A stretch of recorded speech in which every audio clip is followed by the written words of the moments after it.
The moment Daniel Carter saw the woman walking toward him, he knew he had to leave. He had spent 10 minutes sitting in the darkest corner of the restaurant, hoping no one from his company would recognize him. But now the most powerful woman in the building was walking straight toward his table. His CEO. And the strange part was that she was smiling at him like she knew exactly why he was there. Daniel stood so quickly that his chair nearly fell over. "Excuse me," he muttered, reaching for his coat. Then the woman stopped beside him and quietly whispered, "Daniel, please don't run. I'm your blind date." Daniel froze. If you enjoy emotional and mysterious stories like this, subscribe to Kindness Story, like this video, and tell us what you think in the comments. Daniel Carter was 36 years old and had learned one thing the hard way: when you were a single father, life did not give you much room for mistakes. Every morning, he woke up before sunrise, packed his 8-year-old son Noah's lunch, made sure he had his homework, and rushed him to school before heading to work.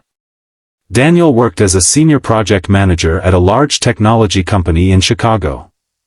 His job was demanding, but he never complained. Noah was his whole world. 3 years earlier, Daniel's wife had passed away after a sudden illness. Since then, he had been both mother and father to his little boy.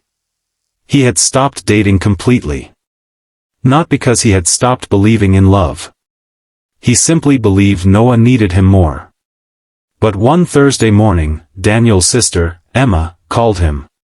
"You need to go on one date," she said. "No. You don't even know who she is." "That's exactly why I'm saying no." Emma laughed. "It's a blind date. Just dinner. 1 hour. You can survive 1 hour." Daniel sighed. "I have work." "You always have work." "I have Noah." "Noah has me tonight." Daniel was silent.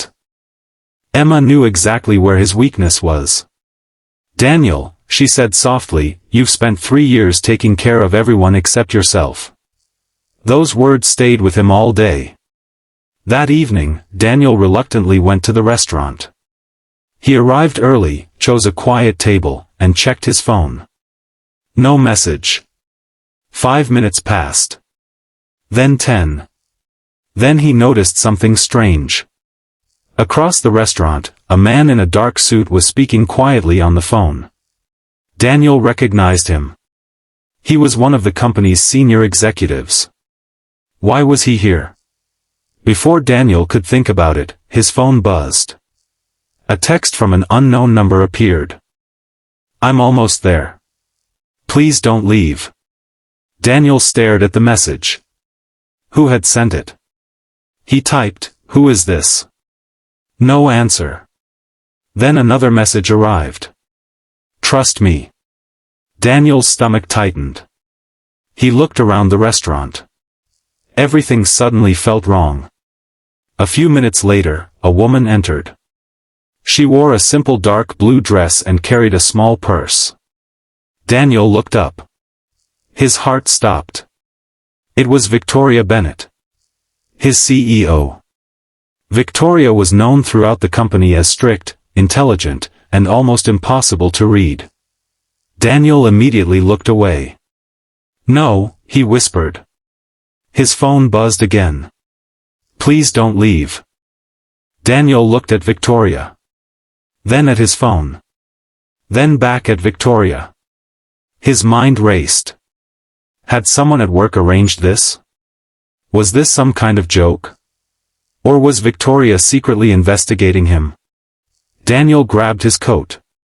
He had almost reached the door when he heard her voice behind him. "Daniel." He stopped. She came closer. Then she whispered the words that changed everything. "I'm your blind date." Daniel stared at her. "You?" Victoria nodded. "I know how this looks. How does this even happen?" She gave a nervous smile. "Your sister Emma." Daniel's eyes widened. "Emma knows you?" "Apparently, very well." Daniel slowly sat back down. For the next 20 minutes, they talked carefully. Victoria seemed completely different outside the office. She laughed. She asked about Noah. She listened when Daniel talked about his son. But then Daniel noticed something strange. Every time her phone rang, Victoria stepped away from the table. Once, he heard her say, "Not yet." He can't know. Daniel's heart sank. Who was she talking to? And what couldn't he know? When she returned, she smiled as if nothing had happened. "Everything okay?" Daniel asked. "Just work." Daniel nodded, but his suspicion grew. Later that night, Victoria received another call. She stood and walked outside. Daniel accidentally heard part of the conversation through the glass. "He deserves the truth," someone said on the phone. Victoria answered, "I know. But if he finds out too soon, he might refuse." Daniel felt a cold wave run through him. Truth? Refuse what? The next morning, things became even stranger. Daniel arrived at work and found Victoria waiting near his office. "I need to talk to you," she said. Daniel followed her. She closed the door. "I want you to stay away from a certain project." Daniel frowned. "Why?" "Because I don't want you involved." "Why?" Victoria hesitated. "I can't explain yet." That answer only made things worse. Over the next week, Daniel noticed people whispering whenever he walked past. He received strange emails. One message simply said, "Don't trust what you think you know." Daniel barely slept. He wondered if Victoria had used the blind date to get close to him for some business reason. Maybe his job was in danger. Maybe someone had accused him of something. Then, one Friday afternoon, Noah called Daniel from school. "Dad, Grandma Emma picked me up."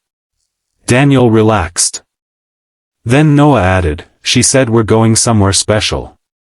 Daniel immediately called Emma. She didn't answer. He called again. Nothing. His fear exploded. He rushed out of the office. When he reached Emma's house, the door was open. Inside, he found Emma, Noah, and Victoria. Daniel stopped. "What is going on?" Noah ran to him. "Dad!" Daniel hugged his son tightly. Then he looked at Victoria. "I want answers." Victoria nodded. "You deserve them." Emma stepped forward. "Daniel, 3 years ago, when your wife was sick, she contacted Victoria." Daniel's face went pale. "What?" Victoria took a small envelope from her purse. "She asked me to keep this safe." Daniel stared at the envelope. His hands trembled as he opened it. Inside was a letter. His wife's handwriting. Daniel could barely breathe.